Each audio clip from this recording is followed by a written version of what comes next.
Bismillahirrahmanirrahim. Assalamualaikum warahmatullahi wabarakatuh.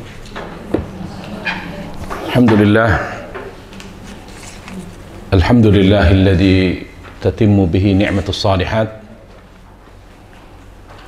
Wassalatu wassalam al-atamman al-akmalan ala al-mab'uth rahmatil alamin wa ala alihi wa sahbihi wa man tabi'ahum bi ihsanin ila yaumiddin, amma ba'd. Alhamdulillah, kita bersyukur tidak ada yang lebih pantas dan lebih wajib kita jaga dan kita lakukan daripada syukur kepada Allah Subhanahu wa ta'ala. Karena yang membuat kita diridhai oleh Allah Subhanahu wa ta'ala adalah ketika kita menjadikan kehidupan kita bercorak syukur. Untuk itu, ketika bersyukur kepada Allah Subhanahu wa ta'ala,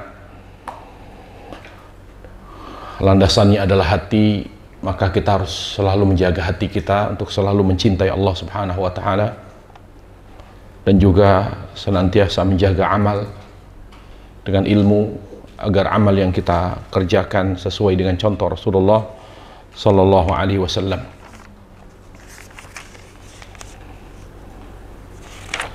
Kita akan kembali melanjutkan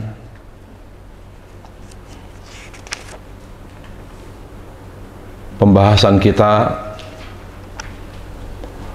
tentang amalan hati, yaitu takwa.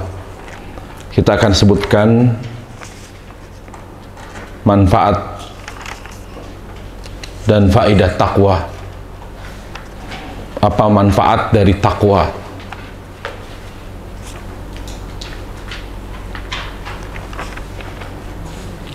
Sifat-sifat orang yang bertakwa sudah kita bahas ya. Sudah dibaca belum? Sifat-sifatnya. Belum? Oh, baru ini ya. Cara meraih takwa ya. Iya, ingin ciri-ciri khas orang bertakwa. Jadi kita akan bahas pada kesempatan ini, dan ini adalah bagian terakhir dari pembahasan takwa, yaitu tentang sifat orang yang bertakwa dan manfaat takwa di dunia dan di akhirat. Pertama,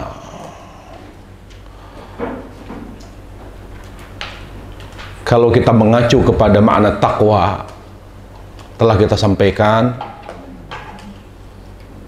bahwa di antara makna takwa adalah takut kepada Allah Subhanahu wa ta'ala. Makanya salah satu sifat takwa adalah beriman kepada Allah. Artinya takut kepada Allah. Karena kalau dimutlakkan kata iman, ya, artinya cinta Allah atau amal yang mendekatkan kita kepada Allah, itu iman. Apapun yang menambah rasa cinta kepada Allah disebut dengan iman. Disebut dengan iman. Ya. Makanya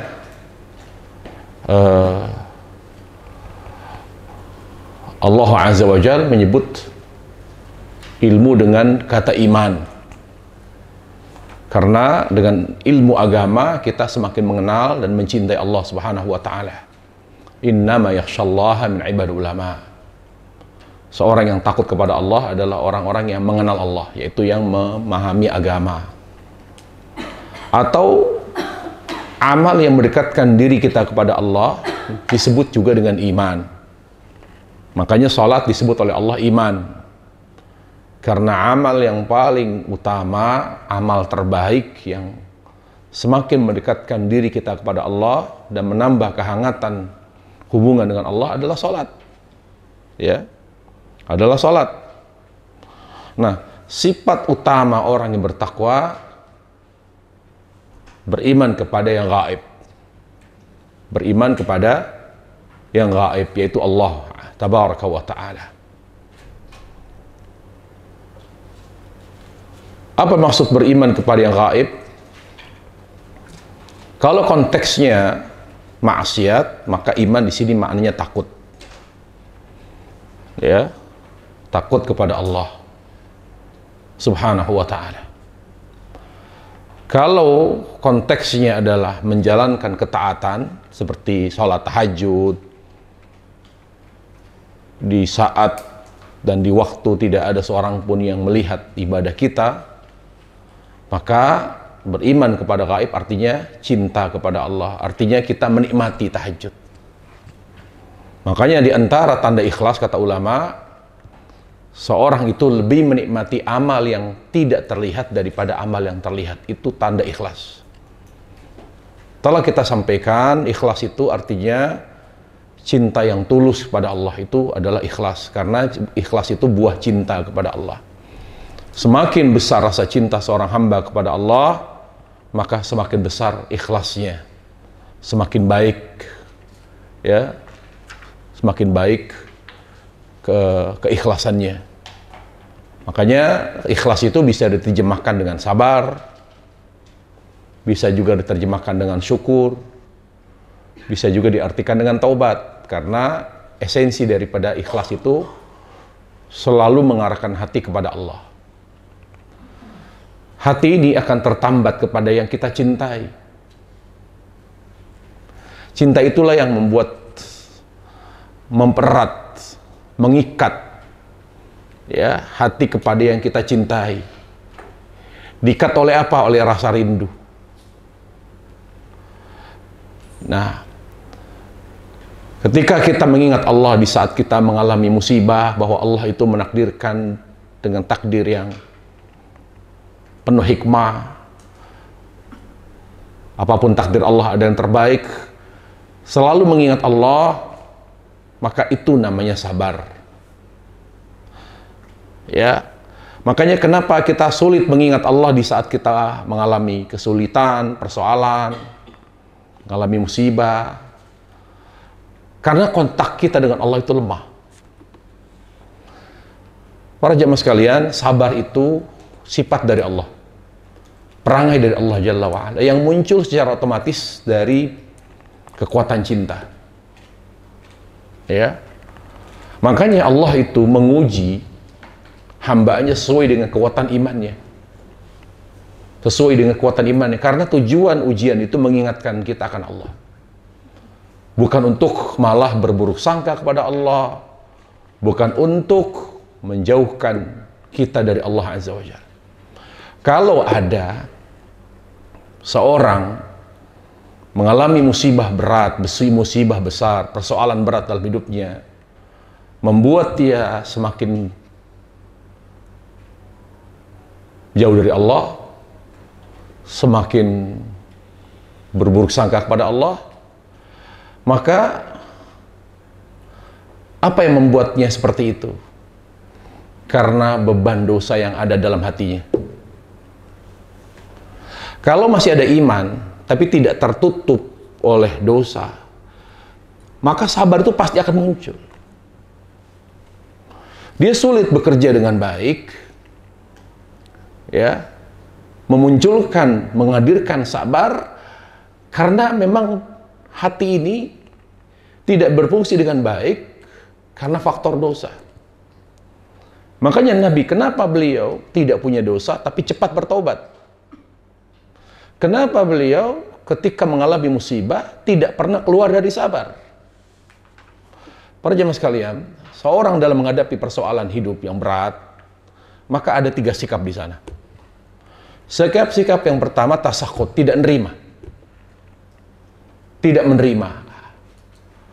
Tidak ridho. Tasakhut itu marah, tidak menerima.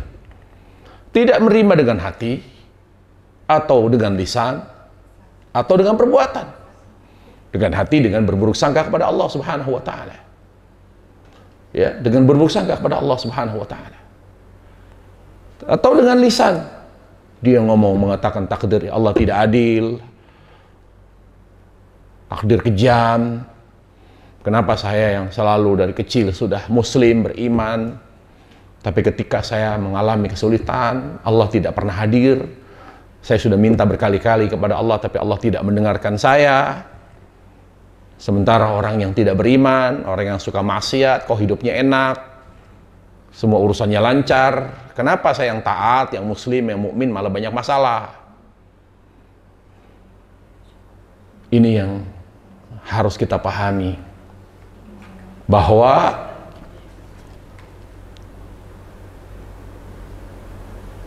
kebaikan itu bukan sesuatu yang kita anggap baik. Karena kebaikan itu mutlak hanya dari Allah Subhanahu wa taala. Kebaikan hakiki bukan di dunia. Jadi kalau ada orang muslim, ada orang Islam, wanita baik-baik, wanita taat, istiqomah, tapi malah banyak masalah, bukan berarti Allah tidak cinta. Karena dunia itu tempat ujian. Jadi sifat dasar dunia itu abu-abu. Jadi tidak boleh ada lisan yang seperti itu. Dia tahu bahwa dunia itu abu-abu, bukan hitam putih. Yang baik belum tentu hidupnya baik. Yang tidak baik belum tentu hidupnya tidak baik. Karena Allah memberi dunia kepada orang kafir dan orang Islam. Tapi Allah Jalla wa'ala memberikan hal terbaik, membuktikan cintanya kepada hambanya dengan sesuatu yang membuat hambanya bahagia di akhirat. Apa itu? Hidayah. Ya, makanya kita dalam menghadapi musibah harus yang pertama kita perhatikan adalah hati. Tidak nerima, marah, ya, atau tidak menerima marahnya dituangkan dalam bentuk amal, perbuatan, nggak sholat, buka jilbab, gitu. Itu namanya tidak nerima. Itu. Dia tidak menerima takdir yang pahit dengan maksiat. Kita ini coba pakai logika deh. Kita dari Allah. Semarah-marahnya kita akan kembali ke Allah. Allah memberi kita masalah, memberi kita ujian masalah, ujian kita, ujian rumah tangga. Itu untuk mengangkat derajat, menghapus dosa, membersihkan hati. Kenapa harus marah? Belum tentu dosa kita terhapus oleh karena perbuatan baik kita. Karena perbuatan baik kita jauh dari standar. Allah itu lebih banyak menghapus dosa kita melalui musibah. Makanya kata ulama, laulal mafalis, laulal masaib, lawaratna fil akhirati minal falis. Kalau bukan karena musibah, kalau bukan karena adanya persoalan-persoalan hidup di dunia ini, di dunia ini dalam kehidupan kita, kalau bukan karena persoalan, permasalahan, musibah, mungkin kita pulang ke akhirat tidak bawa bekal akhirat. Jadi kita berterima kasih juga kepada Allah di satu sisi, melalui musibah kita dapat mendapatkan banyak pahala. Kita juga mendapatkan ampunan dari Allah Subhanahu wa taala. Allah itu menguji kita dengan rahmat. Di saat Allah menguji kita dengan ujian yang berat, itu Allah tidak pernah berubah, tetap Allah itu Ar-Rahman.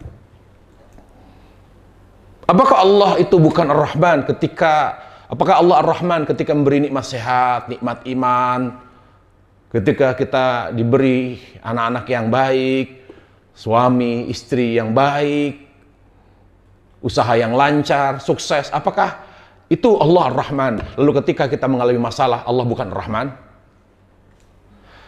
Jadi apapun yang ditakdirkan Allah, Allah tetap Ar-Rahman. Berarti yang ditakdirkan itu adalah yang terbaik.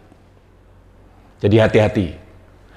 Sabar akan rusak Ya, ketika kita tidak menerima dan marah terhadap takdir Allah, al-mu'limah, takdir Allah yang pahit. Ya, di situ kita harus mampu untuk menghindarkan diri kita dari maksiat, dari yang dibenci Allah. Makanya batas akhir sabar apa? Menahan diri dari sesuatu yang diharamkan Allah. Itu batas akhir sabar. Dengan hati, jangan sampai kita bermaksiat dengan hati kita. Makanya kata ulama, seorang tidak menerima musibah atau tidak ikhlas, tidak haram. Karena tidak semua orang dengan mudah ikhlas menerima, tidak semua.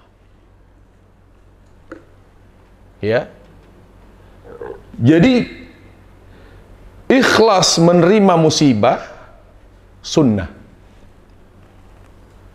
Yang wajib adalah sabar. Makanya kata Ibnu Taimiyah rahimahullah, ar-ridha mustahabbun was-sabr wajib. Dalam menghadapi musibah, persoalan hidup yang begitu berat,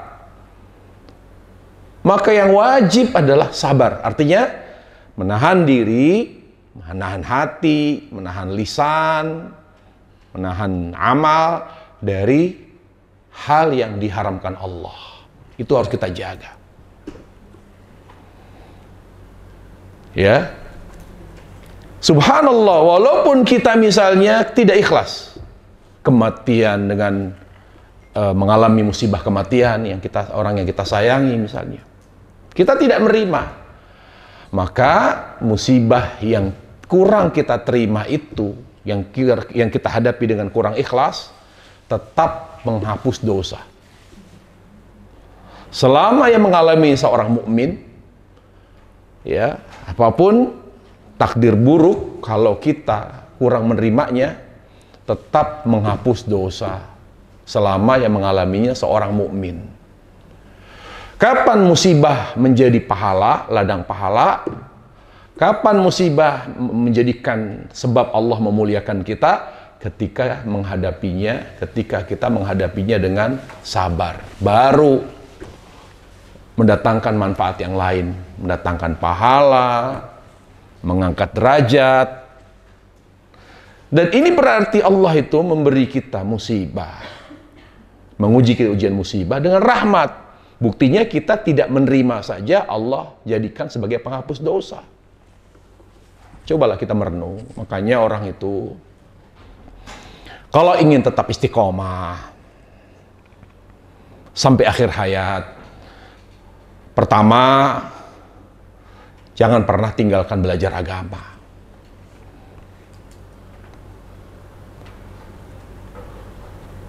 Orang yang tidak suka ngaji, tidak mau belajar agama, maka sulit baginya istiqomah. Istiqomah itu apa? Tetap baik sampai akhir hayat di mata Allah. Karena istiqomah diambil dari kata lurus. Artinya hidupnya selalu mengarah ke Allah. Setelah belajar apa lagi yang membuat dia istiqomah? Banyak merenung. Apa yang didapat, data yang diterima melalui Al-Quran dan hadis direnungkan, merenung coba. Merenung. Di mana salahnya Allah misalnya? Allah itu menjadikan semua musibah yang dialami oleh seorang mukmin sebagai penghapus dosa walaupun dia tidak menerimanya. Berarti itu rahmat. Itu rahmat dari Allah Subhanahu wa ta'ala. Nah, kemudian sikap seorang muslim dalam menghadapi musibah yang kedua, nah ini, pertama tidak menerima, yaitu dengan bermaksiat. Yang kedua sabar. Nah, ini naik kelas nih. Sabar. Ya. Sabar dalam arti menahan diri dari hal yang diharamkan Allah. Kalau tadi sampai bermaksiat. Jadi orang yang tidak sabar artinya ketika dia menghadapi musibah, dia bermaksiat dengan hatinya, dengan lisannya, dengan amalnya. Yang kedua, sabar. Apa arti sabar? Ketika mengalami musibah, dia tetap menjaga dirinya dari maksiat. Walaupun kurang menerima. Tidak ikhlas itu bukan maksiat. Karena tidak semua orang mudah menerima. Ya, kita misalnya ketipu orang. Ya kadang-kadang kepikiran juga gitu, ya Allah, tega bener saya ditipu. Jadi kita kurang menerima musibah, tidak masalah.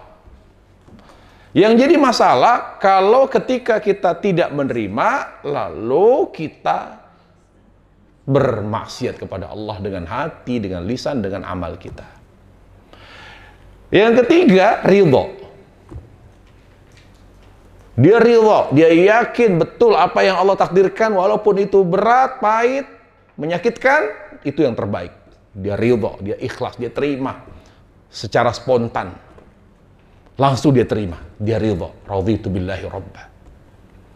Jadi nggak butuh proses, langsung mengalami apapun masalahnya dia ridho. Saya terima ya Allah. Nah yang terakhir dalam menghadapi musibah, sikap yang paling tinggi adalah syukur. Dimana ya ketika dia mengalami persoalan hidup, malah dia bersyukur kepada Allah. Ketika dia sakit, dia bilang banyak orang menikmati sehat, tapi saya justru menikmati sakit saya. Jadi dia malah bersyukur diberi penyakit. Bersyukur dijadikan sebagai orang miskin. Dia bersyukur. Kenapa? Saya miskin begini malah bersyukur. Kenapa? Saya jauh dari maksiat. Saya jauh dari kufur. Karena banyak orang kaya ternyata dekat dari kufur. Bisa menggunakan uangnya untuk bermaksiat kepada Allah. Nah ini level yang tinggi sekali. Ya, level yang sangat tinggi. Jadi balik lagi kepada sifat orang bertakwa, yaitu beriman kepada yang gaib. Kemudian sifat dasar orang yang bertakwa yaitu memaafkan. Dia tidak pernah menyimpan dendam. Dia tidak pernah menyimpan kebencian di dalam hatinya. Selalu memaafkan. Para jemaah sekalian, ilmu itu dia akan menjadi berkah kalau diamalkan. Bukan hanya menjadi wawasan. Ilmu agama, teori yang paling harus kita amalkan adalah teori memaafkan. Perubahan positif kita dalam kebaikan, dalam muamalah dengan manusia, yang pertama kita terapkan adalah tadi, menjadi orang yang pemaaf. Salah satu teori yang harus kita utamakan untuk kita amalkan, memaafkan. Memiliki jiwa besar. Tidak boleh menjadi seorang yang suka dendam.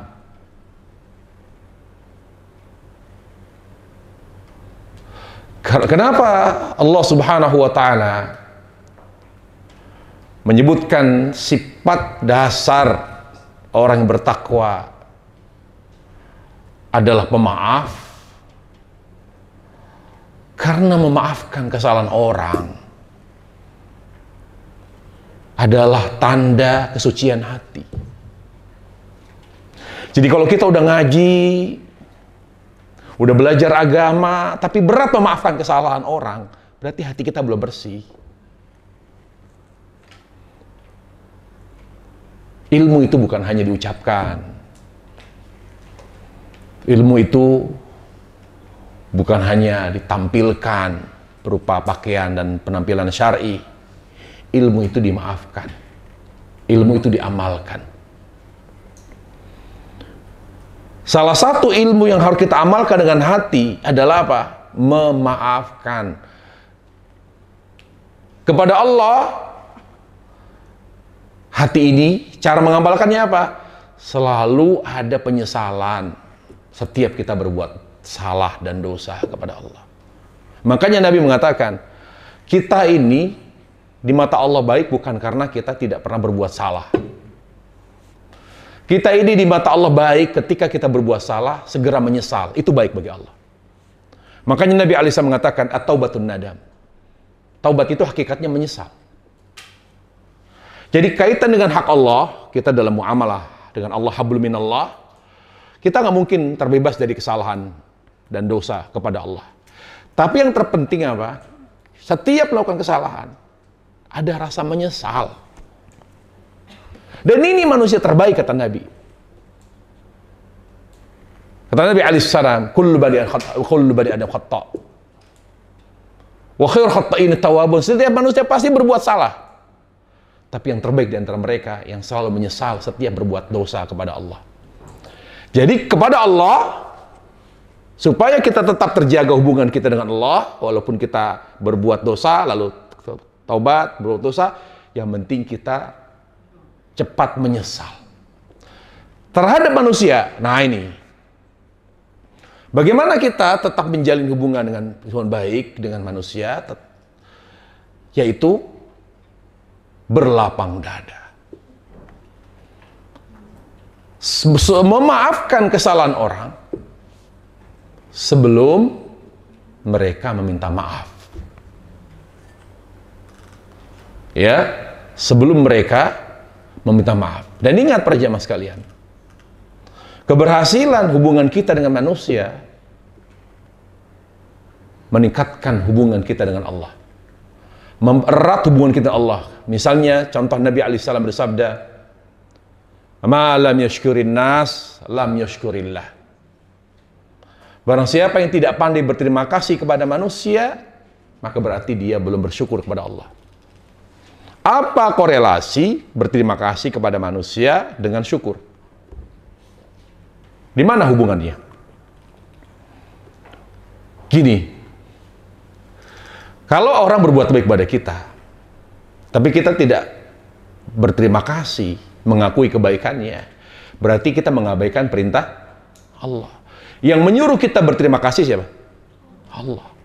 Makanya ketika kita patuh kepada Allah, berterima kasih kepada orang yang telah berbuat baik, maka itu akan membuat kita bersyukur. Di situ ada unsur ketaatan. Kita sama orang jangan dendam. Kenapa? Karena Allah yang perintahkan kita jangan dendam. Jangan lihat orangnya. Kalau lihat orangnya yang zalim, kita susah memaafkan.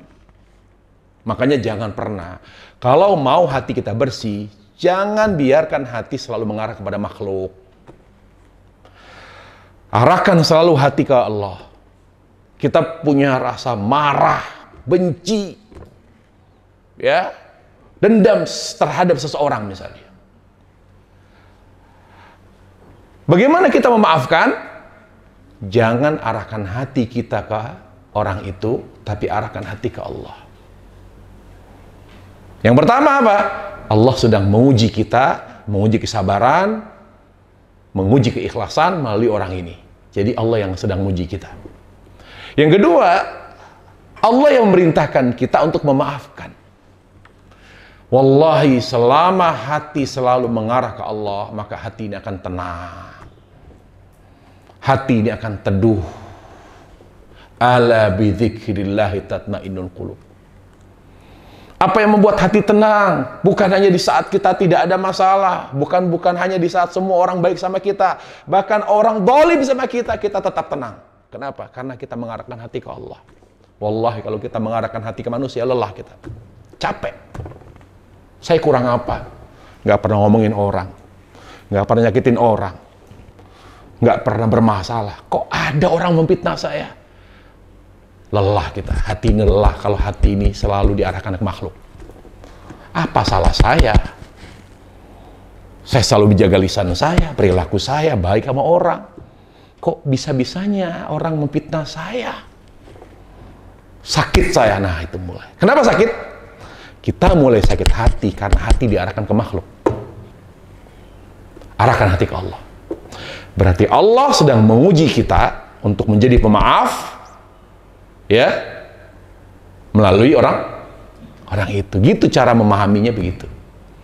Dan hati ini enak. Kalau orang hatinya selalu terasa nikmat, menikmati semua. Makanya kata Imam Ahmad, orang ikhlas itu dia menikmati cacian, hinaan seperti menikmati pujian. Itu orang ikhlas. Tanda orang ikhlas kata Imam Ahmad bin Hanbal rahimahullah, dia mampu menikmati caci, maki, hinaan orang sebagaimana dia menikmati pujian. Kenapa dia mampu menikmati hinaan orang? Karena dia menganggap orang menghina saya itu ujian dari Allah. Dia lihatnya Allah, bukan lihat orang itu. Lelah kita.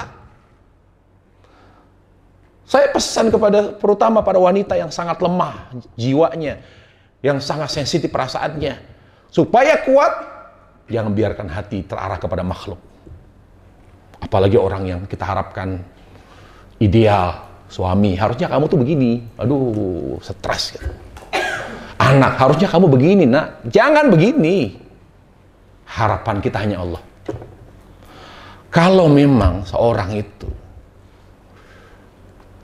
boleh menggantungkan harapan kepada orang yang dia sayangi, yang idealnya berbalas budi, baik. Nabi Nuh tuh nggak boleh punya anak durhaka. Nabi Lut nggak boleh punya istri durhaka, nggak boleh. Tapi apa? Allah ingatkan mereka. Kamu jangan arahkan hati ke anakmu ya Nuh. Innahu laysa min ahlik. Jangan gantungkan harapanmu. Saya kan nabi, saya kan rasul, nak. Kenapa kamu tidak ikut saya? Malu saya. Allah ingatkan. Jangan mengarahkan hatimu kepada anakmu. Arahkan hatimu kepada Allah. Jadi kita belajar dari kisah inspiratif Nabi Nuh. Kita belajar dari kisahnya Nabi Lut.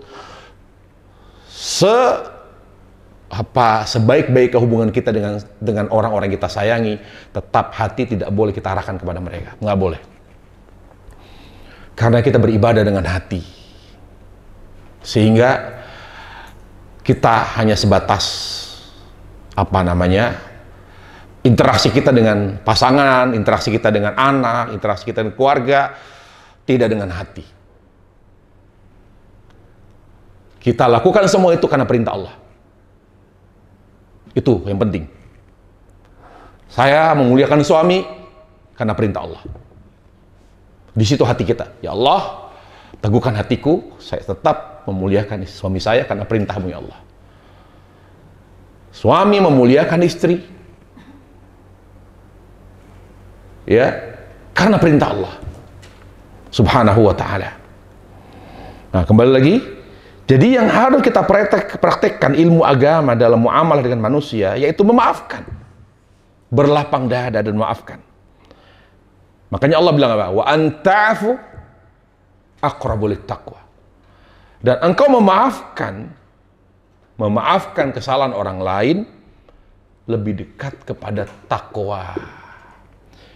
Jadi kalau kita ingin membuktikan takwa kita kepada Allah, buktikan dengan apa? Suka memaafkan. Jadi hablum minan nas kita buktikan saya orang bertakwa ya Allah. Saya ingin ingat Allah menyiapkan surga bagi orang yang bertakwa. Ya. Wa'iddatil muttaqin, bagaimana Allah selalu mengatakan surga yang telah disiapkan bagi orang yang bertakwa. Tapi neraka, Allah katakan wa'iddatil kafirin. Neraka yang telah disiapkan bagi orang-orang yang kafir. Kenapa dikatakan takwa tidak disiapkan bagi orang yang beriman? Kenapa tidak dikatakan oleh Allah surga telah disiapkan bagi orang yang beriman, tapi di situ takwa. Wa'iddatil muttaqin, disiapkan bagi orang yang bertakwa. Karena orang kalau ingin ke surga harus beramal. Karena takwa itu identik dengan amal. Amal kita kepada Allah, kalau sedang berbuat baik, misalnya sholat, maka takwa kita kalau kita sholat, apa yang kita hadirkan? Takwa kita ketika kita menjalankan ketaatan apa? Takwa kita kepada Allah. Apa yang kita hadirkan? Ikhlas. Iya kan? Ikhlas. Saya sholat karenamu ya Allah. Baik, sekarang apa namanya?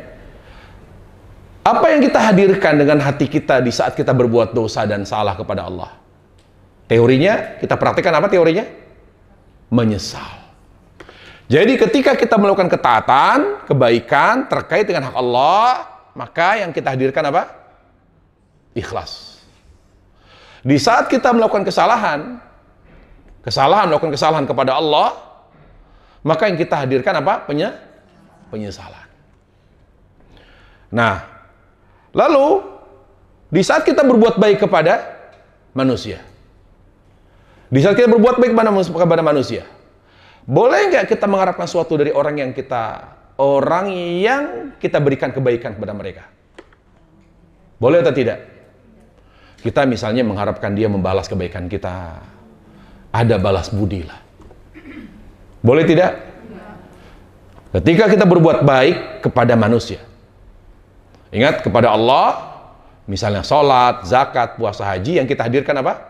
Ikhlas. Kalau kita berbuat dosa kepada Allah, yang kita hadirkan penyesalan. Lalu, kalau kita berbuat baik kepada manusia, hati kita yang kita hadirkan apa di situ? Apa? Berbuat baik kepada manusia karena mengharapkan ridho Allah. Mengharapkan apa? Sesuatu yang Allah cintai. Paham nggak? Ketika kita berbuat baik kepada manusia, maka berharaplah kepada sesuatu yang Allah cintai. Apa itu? Selain manfaat dunia.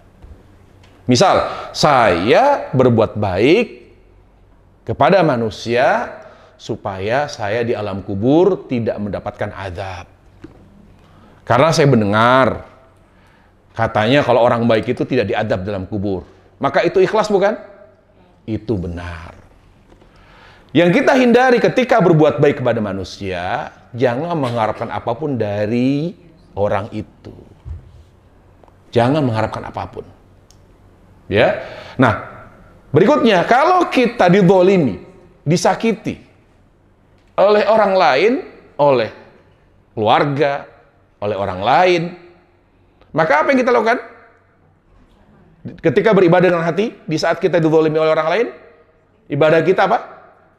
Memaafkan. Begitu caranya. Ya. Bagaimana ibadah hati kita ketika dizalimi? Memaafkan. Bagaimana kita mengamalkan hati kita ketika kita berbuat baik kepada manusia, mengharapkan sesuatu yang Allah cintai. Dan itu kalau dijaga sampai kita meninggal, insya Allah husnul khotimah. Jadi kalau kita dizalimi, amalkan hati kita, pakai. Kita punya hati. Apa cara mengamalkan hati di saat kita dizalimi? Memaafkan. Wallahi, ini adalah cara untuk membuat kita tetap sehat. Karena banyak, satu faktor terbesar orang sakit karena pikiran. Betul? Apa pikirannya? Yang membuat orang beban pikirannya berat, membebani hatinya. Kenapa? Karena dendam, tidak memaafkan. Jadi, kalau dibilang jangan banyak pikiran, sebetulnya apa? Dia kesel, disimpan di hati. Ketika dia dikecewakan, disakiti oleh orang lain. Jadilah orang yang pemaaf. Saya ingin bertakwa ya Allah. Jadi kita bicara sama Allah. Ya Allah, saya ingin buktikan saya ingin bertakwa. Apa bukti orang yang bertakwa? Bukan dengan banyak bicara, tapi memaafkan kesalahan orang. Kemudian apa lagi? Sifat dasar orang yang bertakwa, kalaupun dia berbuat dosa, maka dosanya tidak parah. Masa misalnya ada ustadz nipu? Gitu. Masa ada ustadz nipu? Masa ada akhwat bercadar, terus fit call sama laki-laki orang lain, telanjang? Misal begitu. Masa ada ustadz, misalnya ada orang yang sudah jenggotan, ngaji, sok mensodomi anak laki? Ini nggak takwa. Jadi orang yang bertakwa itu, kalaupun dia melakukan khilafan, tidak parah. Kekhilafannya masih dianggap, ya dia bukan malaikat gitu. Makanya bedakan antara takwa dengan gimmick gitu. Gimmick itu dia penampilan syar'i, tapi kalau sudah melakukan kesalahan fatal dia. Itu gimmick. Berarti dia selama ini berpenampilan soleha, gimmick. Gimmick. Bukan takwa. Takwa itu bukan berarti dia telah menjadikan dirinya setara dengan malaikat. Enggak, itu bukan takwa itu. Makanya Abu Bakar, Siddiq, dan Hanzalah bertanya ke Rasul, kenapa ya Rasul, kalau saya bersamamu ingat akhirat, ingat Allah, ingat mati, tapi kalau berpisah denganmu, kami bertemu, bercengkerama dengan keluarga, berurusan dengan urusan dunia, jadi agak lupa sama Allah, lalai. Apakah ini tanda kemunafikan? Kata Nabi, tidak begitu. Karena kita semua manusia, kadang ingat, kadang lupa Allah. Itu manusiawi. Itu manusiawi. Tapi ketakwaan itu yang ada di dada, yang ada di hati kita, dibuktikan dengan apa? Kalaupun kita berbuat salah, maka kesalahannya tidak fatal. Di luar batas kewajaran, nggak mungkin. Misal ibu sudah bercadar, tapi kalau masih dengar musik sampai joget-joget begini, tanpa rasa, itu wajar atau tidak? Wajar nggak? Tangannya gerak-gerak gitu, ambil, wajar nggak? Wajar lah, ya daripada selingkuh, ya kan? Artinya kita tidak menganggap manusia sempurna. Layak teriful kabair, dia tidak mungkin melakukan kesalahan yang fatal. Berzina dengan suami orang, aduh. Makanya gini, saya ada contoh, ada salah seorang kakak dari public figure itu curhat. Dia ke saya, datang curhat gitu. Dia bilang, Ustadz, saya baru nikah dengan suami, dia juga bawa anak, saya bawa anak, dan saya ingin total sama suami gitu loh. Terus saya tinggal umroh. Jadi selama ada masalah, selama sekian tahun dengan suami ini, saya selalu dapati dia ternyata tidak ada perempuan dekat sama dia komunikasi kecuali bisa diperdaya perempuan itu dengan kebaikan dia. Ini orangnya baik gitu loh. Nah, akhirnya apa? Saya pernah curhat, saya anggap bunda lah, tempat curhat saya tentang rumah tangga. Dan dia juga istri kedua, kata dia. Dia curhat, Bun, ini suami begini gimana ya? Sabar kamu, sabar. Padahal bunda yang saya anggap bunda itu sahabat saya sudah bercadar, dia suami kedua. Singkat cerita, nggak tahu gimana, saya tinggal umroh. Ternyata di belakang saya, bunda yang saya anggap bunda itu berhubungan sama suami saya. Sampai mandi pun pit call. Gitu, kaget saya. Dan saya, waktu itu saya kaget. Sampai di majelis saya setelah saya kajian, Ustadz nggak percaya saya ngomong. Maksudnya gini loh, hati-hati, takutnya fitnah. Masa sih tempat curhat terus malah dia kayak benalu gitu loh. Masa iya? Demi Allah, Ustadz nggak percaya.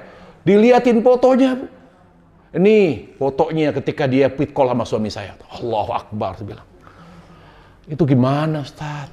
Saya sakit yang seharusnya melindungi saya, menjaga suami saya, menjaga rumah tangga saya, malah dia ngerusak. Gimana tuh, Bu, kayak gitu? Jadi sekarang ini saya nyimpulkan, Bu. Ya. Yang kita butuhkan di akhir zaman ini adalah ketakwaan yang sesungguhnya, bukan gimmick. Apa artinya? Artinya, kalaupun kita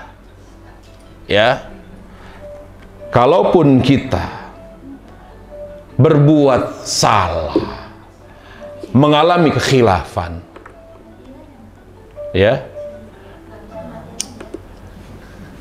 sabar. Itu di mana-mana begitu. Kalau ada majelis ibu-ibu, di situ ada ibu-ibu yang usianya lanjut. Cirinya gitu, pokoknya di atas 50 tahun. Dikasih HP bagus sama anaknya. Kalau bunyi, nggak bisa matiin, nggak bisa silent, itu pasti nenek-nenek. Pasti itu kaidah itu. Makanya kalau saya marah berarti saya telat. Kalau saya ngerti udah bisa maklumi. Gitu. Pokoknya karena kalau yang masih muda ngerti dia cara men-silent. Kalau nenek-nenek bingung dia. HP-nya kebagusan. Jadi bingung bagaimana matinya silent, bingung. Tapi Ustadz tidak, saya ngomong tapi kok mati-mati. Ya kan udah biasa, ya sabarlah. Ya. Jadi bagaimana kita baik tapi alami gitu. Bukan gimmick baik kita. Pertama, para jamaah banyak doa ya muqallibal qulub. Banyak doa ya muqallibal qulub. Karena kita nggak tahu apakah besok, minggu depan, bulan depan, tahun depan kita akan tetap begini, tetap dekat dengan ikhlas. Jangan seorang telah puas dengan apa yang dia telah capai. Jangan pernah merasa baik karena hati kita selalu berubah-ubah. Selalu berdoa ya muqallibal qulub. Kemudian untuk membuat kebaikan kita memang asli, alami, bukan gimmick, maka dekatlah dengan orang-orang yang baik, orang-orang yang takut kepada Allah. Dekat dengan teman dekat yang takut Allah. Ya, ini penting untuk selalu menjaga kita, menasihati kita. Dan ketika kita belajar agama, menghadiri kajian, tolong luruskan niat. Apa niatnya? Ingin memperbaiki amal. Jadi setiap kita menghadiri majelis ilmu, menghadiri kajian, luruskan niat kita dengan cara bahwa saya ngaji untuk memperbaiki amal. Ini penting, sangat penting sekali, ya. Makanya Allah bilang apa? Tentang orang yang bertakwa itu, kalau berbuat salah tidak parah. Innal ladzina taqaw idza massahum ta'ifun minasyaitani tadzakkaru. Orang yang bertakwa itu, ketika dia khilaf, dia segera ingat Allah. Gitu. Jadi kesalahannya tidak kebablasan, tetap bisa mengendalikan. Gak mungkin dia sampai nipu tuh, gak mungkin. Nipu orang tuh fatal. Dia berpikirnya dampaknya gitu. Misalnya di seorang ustadz sampai mencabuli anaknya, anak temannya, murid perempuannya. Kalau dia bertakwa, dia mikir dampaknya fatal. Bukan hanya rusak nama baiknya, bisa urusannya polisi, pidana. Karena pelecehan seksual. Kenapa saya cerita begini?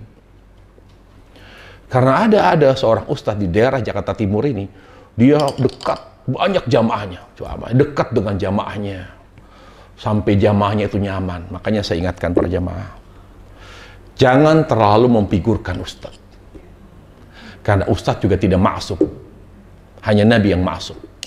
Jadi singkat cerita, dia bertahun-tahun sampai ada jamaahnya itu yang senang banget sama dia, orang tajir, dikasih rumah. Maksudnya disewain rumah, nggak ngontrak, dikasih tempat, difasilitasin semua anak istrinya. Akhirnya dia titip, Ustaz tolong ajarin anak saya. Jadi anak-anaknya yang sekitar situ ngajinya sama dia. Tapi siapa sangka dia punya istri. Orang kan nggak kepikiran. Ternyata anaknya yang perempuan dilecehkan, dipangku, dipeluk, dipegang payudaranya. Anaknya nggak lapor-lapor, lama-lama nggak kuat lapor. Bayangkan. Pantas nggak seorang ustadz yang katanya ustadz sunnah tapi melecehkan? Kalau dia bertakwa, dia mikir, kan dia punya istri, betul nggak? Kalau dia punya nafsu, ke istrinya aja, kan gitu. Kenapa ke anak orang nggak bisa diapa-apain juga, cuma dipegang, nggak nyambung otaknya. Itulah orang yang kebaikannya hanya berdasarkan gimmick. Kalau mau jadi orang yang baik, jangan terlalu banyak berpura-pura.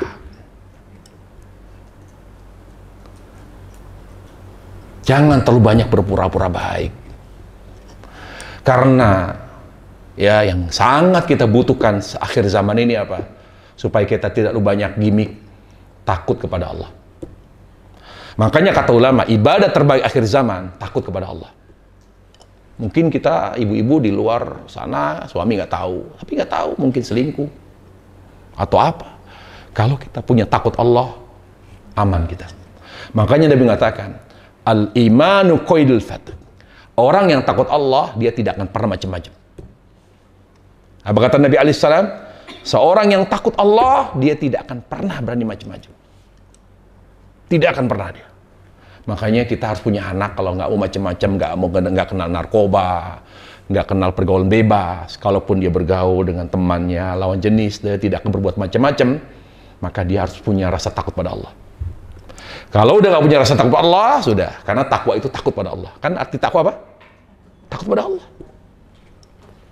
Kemudian apa? Sifat dasar orang bertakwa yang berikutnya, yang harus kita buktikan, jujur. Jujur dengan ucapan dan perbuatan. Yataharrawna sidqa fil aqwali wal a'mal. Jadi nggak boleh kalau orang bertakwa itu dia tidak takut Allah. Nggak boleh. Kalau dia tidak takut Allah, nggak bertakwa. Walaupun bercadar, berhijab lebar, panjang, berjenggot, dia nggak bertakwa. Ini sifat yang wajib. Harus takut Allah. Yang kedua, memaafkan. Katanya takwa gitu. Balikin kalau, demi Allah, sakit hati saya. Nggak saya maafkan teman saya itu. Tega-teganya dia mengkhianati saya. Katanya bertakwa. Ayo dong maafkan. Karena dia sifat wajib. Sifat wajib orang yang bertakwa memaafkan. Apalagi sifat wajib orang yang bertakwa, kalaupun dia melakukan kesalahan, tidak fatal. Yang merusak segalanya. Dia apa? Kalau masyarakat mengatakan gak wajar gitu, kok bisa tidak wajar? Makanya Nabi mengkategorikan ada dosa yang wajar, ada dosa yang tidak wajar. Apa dosa yang tidak wajar? Contoh, sudah tua berzina, sudah miskin sombong, pantas nggak? Nggak wajar. Jadi nggak wajar. Apa yang membuat dia sombong? Dia nggak punya apa-apa sombong. Apa yang membuat si orang tua itu berzina? Dia sudah lemah fisiknya, sudah turun syahwatnya, masih berzina. Nah ini yang disebut aib, tidak mungkin loh kalau orang bertakwa. Yang berikutnya apa? Jujur. Jujur secara kebahasaan, secara etimologi artinya keselarasan. Makanya jujur itu al-mula'amah, al-muwafaqah. Ketika isi hati dengan amal sama namanya jujur. Makanya kata ulama, orang yang berbuat syirik itu tidak jujur. Kenapa? Ngaku hamba Allah tapi berbuat syirik kepada Allah Subhanahu wa ta'ala. Jadi jujur itu yang paling penting, jujur perbuatan. Ya. Jujur secara perbuatan. Ini penting.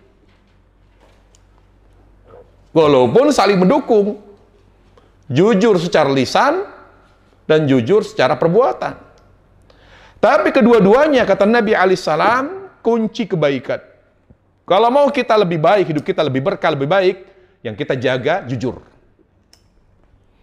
Karena kebaikan itu dari Allah. Para jamaah, yang membuat kita semakin baik bukan karena kita orang baik. Bukan kita mengerti agama. Yang membuat kita semakin baik, semakin baik, Allah tingkatkan kebaikan kita karena jujur. Jujur itu kunci kebaikan. Apa kata Nabi alaihissalam? Alaikum bisidq. Fa inna sidqa yahdi ilal bir. Jagalah kejujuran. Karena kejujuran itu kunci kebaikan. Jadi kalau mau baik, jujur. Semua maksiat awalnya kebohongan. Perbuatan buruk, kebohongan, semua keburukan, keburukan lisan, keburukan perbuatan, perilaku, awalnya bohong. Alaikum bisidq, kata Nabi alaihissalam, jaga kejujuran karena jujur itu adalah kunci kebaikan. Wa innal birra yahdi ilal jannah, dan ujung dari kebaikan adalah surga. Sebaliknya apa kata Nabi alaihissalam? Wa iyyakum wal kadhib. Orang Islam jangan pernah bohong. Dengan lisan dan dengan perbuatan, jangan bohong. Fa innal kadhiba hidal fujur. Karena bohong itu kunci keburukan dan kejahatan. Jadi kalau orang sudah tidak jujur, Allah akan tinggalkan orang itu. Dia bersama kekurangannya, kejelekannya, keburukannya. Jujur jadi orang. Sehingga Allah selalu memberikan taufik kepada kita, selalu memberikan bimbingan kepada kita. Jujur. Bisa nggak saya baru kemarin hijrah semakin baik? Bisa, jujur. Jujur. Ya, buktikan. Nah ini. Kemudian apa lagi? Orang yang bertakwa, sifat wajibnya yu'azzim syairallah. Selalu mengagungkan syiar-syiar Allah. Syiar itu apa? Ibadah yang terlihat, itu syiar. Syiar itu ibadah yang terlihat. Ibadah yang nampak itu syiar. Ya, makanya contoh misalnya kata ulama, bolehkah seorang tinggal di negara kafir? Kata ulama, selama mereka bisa menjaga syiar Allah, maka dia boleh tinggal di sana. Tidak wajib hijrah. Contoh misalnya, wanita masih boleh berhijab. Itu syiar, karena mengamalkan amalan terlihat.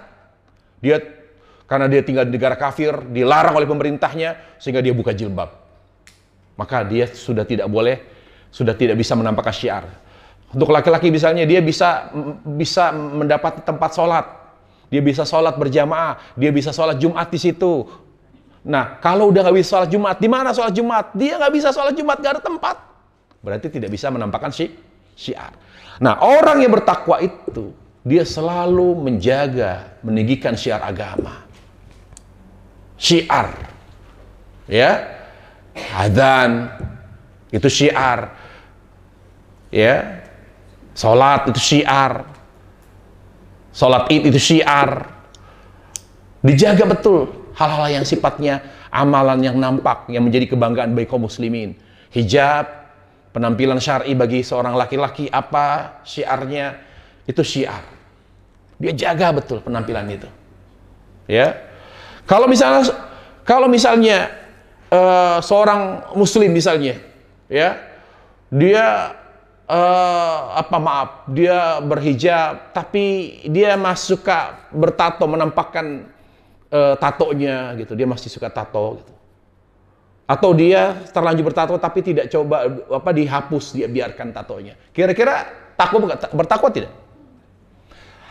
Orang yang bertakwa, dia tidak nyaman ketika menampilkan sesuatu yang tidak baik. Kalau qadarullah dia sudah bertato di bagian tangannya, di bagian yang terlihat oleh orang, maka dia berusaha untuk menghapusnya. Karena orang yang bertakwa itu, dia lebih cenderung menampilkan kebaikan yang nampak. Saya ulangi, orang yang bertakwa itu lebih cenderung menampilkan amalan baik yang nampak. Itu. Kemudian, apalagi? Dia selalu menjaga keadilan. Adil dia. Adil di sini artinya apa? Kata Allah di sini, Allah jelaskan, la yajrimannakum syana'anu qaumin ala alla ta'dilu. Jadi like atau dislike itu tidak mempengaruhi sikap adil dia. Dia suka nggak suka, tetap dia adil. Terhadap dia mampu adil terhadap musuh, sebagaimana dia mampu adil terhadap kawan. Terhadap anak, dimulai dari anak. Saya ulangi, saya sering katakan, orang yang bertakwa itu, terutama dimulai dari diri kita, dari kita sebagai orang tua. Harta pemberian itu ada 3 dalam Islam. Ada namanya hibah. Kita terapkan nih bahwa kita yang bertakwa yaitu adil sama anak-anak. Pemberian itu, harta yang diberikan dalam Islam ada 3. Yang pertama hibah.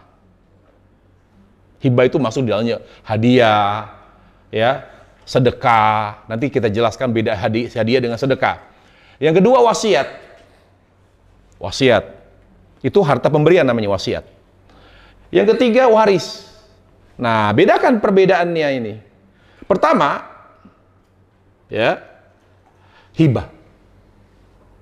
Hibah ini adalah pemberian harta kepada orang lain dalam keadaan sehat. Itu namanya hibah.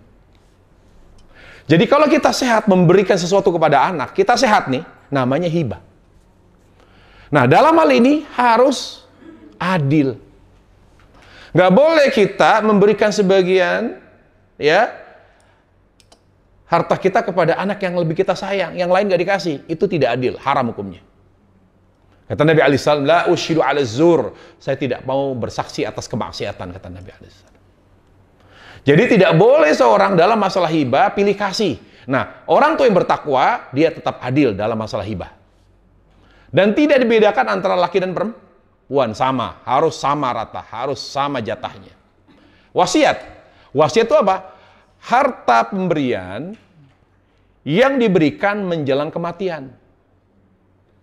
Yang diberikan kepada selain ahli waris, itu namanya wasiat. Jadi harta yang diberikan kepada orang lain selain ahli waris pada saat mendekati kematian. Jadi kalau orang udah sakit parah lalu nulis wasiat, saya berikan harta sekian persen untuk anak angkat, itu boleh, namanya wasiat. Waris, harta pemberian yang diberikan kepada ahli waris setelah meninggal. Jadi waris itu nggak boleh kalau nggak ada kematian. Saya sudah wariskan Ustadz ke anak-anak. Lah, ibu kan masih hidup. Kalau orang tua masih hidup bukan waris namanya. Jadi syarat waris itu yang memberikan harus sudah mati. Paham ya? Ada hibah, ada wasiat, ada waris. Hibah itu saat ibu sehat, ngasih ke anak. Itu namanya hibah. Nah, bedanya apa sedekah dengan hadiah? Nah, perhatikan. Hadiah, fungsinya adalah untuk menghangatkan hubungan. Misalnya ngasih hadiah ke anak. Itu namanya menghangatkan hubungan. Litawaddud, bukan untuk mencari pahala, bukan. Biasanya hadiah ini diberikan kepada orang-orang dekat. Untuk menghangatkan hubungan. Kalau sedekah, kita memberikan kepada orang lain gitu ya. Ketika kita mengharapkan pahala dari pemberian kita, namanya sedekah. Perhatikan. Memberikan sesuatu kepada orang lain, niatnya apa? Niatnya menghangatkan hubungan, namanya hadiah. Kalau kita berikan sesuatu kepada orang lain, niatnya pahala, namanya sedekah. Jelas? Jadi kalau kita berikan sesuatu kepada orang lain, selain diri kita maksudnya, dalam keadaan sehat namanya hibah, dan harus adil. Terhadap anak sekalipun. Tidak ada bedanya laki perempuan. Tidak ada bedanya antara anak durhaka sama anak yang nurut. Gak boleh. Harus sama. Yang ketiga, wasiat. Pemberian kepada orang lain di saat mendekati kematian. Kepada selain ahli waris. Kalau ahli waris gak boleh wasiat. Adapun waris, pemberian kepada orang lain, ya, pemberian sebagian harta atau pemberian harta kepada ahli waris setelah kematian. Gitu. Jelas ya? Jadi terkait dengan adil tadi, di mana yang pertama dia tunjukkan ketakwaan itu dengan selalu adil terhadap anaknya dalam hal hibah. Baik, saya kira itu pembahasan kita. Adapun manfaat takwa, saya kira tidak perlu dibahas, tinggal dibaca sendiri bisa.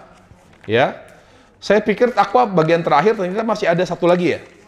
Wara. Dan nanti kita akan bahas wara di kajian berikutnya insya Allah. Setelah itu kita pindah atau ganti kitab insya Allah. Baik, sampai sini kajian kita. Mudah-mudahan bermanfaat. Sebelum kita akhiri, ada yang mau bertanya? Ya, silakan. Assalamualaikum.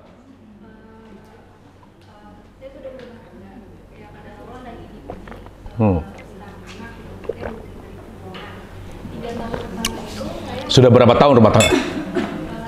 Oh, 5 tahun. 3 tahun pertama kita sudah berikhtiar gitu, kita berpikir tapi ternyata belum ada jawabannya gitu kan.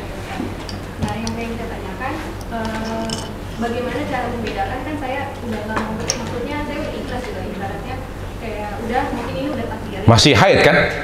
Masih sih. Ya nggak usah ikhlas, terus ikhtiar. Terus selama secara sebab masih bisa, jangan ikhlas dulu, terus ikhtiar, terus. Harus ikhtiar.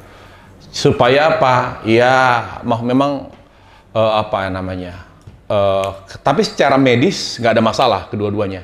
Suami nggak ada masalah, ibu. Oh, masalah hormon. Tadi sih saya nanya gitu, apa maksudnya bagaimana membedakan kalau itu Nggak apa-apa, dokter hati kan? Nah, terus? Nggak apa-apa. bagaimana membedakan bahwa ini takdir yang harus kita terima sama berputus asa gitu. Maksudnya saya kan nggak mau berikhtiar karena takut kecewa atau apa gitu. Jadi saya ya udahlah mungkin ini udah takdirnya kita gitu. Jadi dokter jadi Ustaz. Jadi bagaimana membedakannya gitu loh Ustaz? Jadi kalau bicara takdir, takdir itu sesuatu yang telah terjadi. Sesuatu yang telah terjadi, ada yang masih bisa dirubah. Karena sesuatu yang telah terjadi namanya takdir. Kalau belum terjadi, bukan takdir namanya. Tolong dipahami ya. Sesuatu yang telah, makanya kan kata Nabi alaihissalam, terhadap sesuatu yang telah terjadi, jangan mengatakan, coba kemarin saya nikahnya jangan sama dia. Saya nikahnya sama si fulan yang lebih subur. Ternyata dia malah langsung cespleng masuk, langsung ngisi istrinya. Saya gara-gara kawin sama dia, sama laki-laki sekarang jadi suami saya, jadi saya nggak ngisi-ngisi kan gitu. Itu bahaya. Kan sudah berumah tangga, masing-masing sudah berumah tangga. Maka apa yang kita katakan qaddarallah wa ma syafa'al. Segala sesuatu yang telah ditakdirkan berdasarkan kehendak Allah. Jadi takdir itu sesuatu yang telah terjadi. Nah, masih ada nggak kesempatan untuk ikhtiar? Umur masih produktif, suami juga, tinggal diperiksa secara medis, terus ikhtiarnya lebih maksimal lagi, ya kan? Mungkin secara doa. Makanya kata Syekhul Islam Taimiyah, orang belum maksimal ikhtiarnya sebelum mengakhiri ikhtiarnya secara duniawi dengan doa. Banyak orang sakit, kata Syekhul Islam, dia sudah berobat dengan cara yang luar biasa, tapi dia belum maksimal di mata Allah. Makanya Allah tidak buat ikhtiarnya sukses. Kenapa? Dia belum melengkapi ikhtiarnya dengan doa. Kalau ada kesempatan, singkat jawaban saya adalah umroh. Umroh, doa di multazam, di sepertiga malam terakhir. Coba aja deh. Karena itu saya terapin ke beberapa jamaah begitu. Nggak punya anak 10 tahun, 15 tahun, sudah putus asa. Ngapain putus asa? Karena apa? Karena baru ikhtiar secara medis misalnya. Tapi belum berikhtiar secara agama. Apa itu? Doa. Datangi tempat terbaik doa dan waktu terbaik doa. Coba deh. Kalau bisa suami istri umroh, datangi multazam, berdoa di multazam di sepertiga malam terakhir sebelum subuh, berangkat minta kepada Allah. Mudah-mudahan ada keajaiban, insya Allah. Jadi selama kan saya bilang selama masih haid, suami masih sehat, terus ikhtiar, jangan berputus asa, jangan udahlah saya ikhlas gak punya anak, nggak boleh. Karena Nabi alaihissalam berbangga-bangga dengan banyak keturunan. Makanya kata Nabi alaihissalam, nikahilah pasangan yang subur dan sayang. Karena saya akan berbangga-bangga di hadapan para nabi dengan banyaknya keturunan. Jadi, rumah tangga kita nggak lengkap kalau nggak punya keturunan. Masa ikhlas? Kita misalnya kaya raya, suami tampan, istri cantik, semuanya ada, tapi nggak punya keturunan. Kira-kira hidup kita, rumah tangga kita lengkap atau belum? Paling bahagia itu walaupun hidup kita sederhana, punya anak itu nikmatnya luar biasa. Wallahi, tabungan terbaik akhirat seorang itu anak loh. Apa kata ini? Kata Nabi alaihissalam, ada orang tua, dia sampai di surga yang paling rendah. Setelah sampai di surga yang paling rendah, kata Allah, naik lagi kamu. Perbedaan antara surga yang satu dan surga yang di atasnya, itu perbedaan langit dan bumi. Setelah dia naik di derajat yang kedua, kata Allah, naik lagi. Sudah yang ketiga, naik lagi. Dinaik, lebih mewah lagi, semakin mewah. Allahu Akbar. Ya Allah, kenapa engkau naikkan ya Allah derajatku di surga? Apa karena amalku? Bukan. Aku naikkan derajatmu di surga karena anakmu selama di dunia mendoakan kamu. Jadi bangga kita. Kita nggak punya uang, tapi punya anak. Allah. Kita ngajarin anak. Makanya jangan pernah membiarkan orang lain ngajarkan anak kita Al-Fatihah. Karena itu jadi ladang pahala kita. Semua. Jadi dia sholat, kita dapat pahalanya. Kita nggak sholat nih. Kita lagi diem, dia sholat sunnah. Dapat pahalanya kita. Kita lagi diem, duduk, anak baca Quran. Dapat pahalanya. Namanya transferan amal. Sedekah jariah namanya itu. Makanya anak itu luar biasa. Makanya apa kata Nabi SAW?